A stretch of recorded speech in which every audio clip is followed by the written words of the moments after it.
2 minggu cik survey pilih tayar. Bismillahirrahmanirrahim. Assalamualaikum. Pilih FKR juga. RS168. Ini tepi lembut, tengah keras.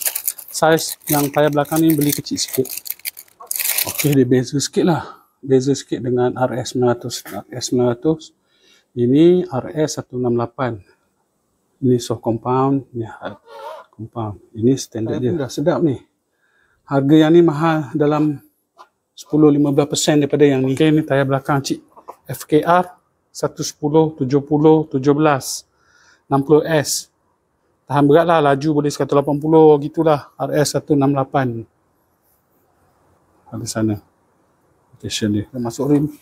Dia akan jadi gitu. Ni label dia.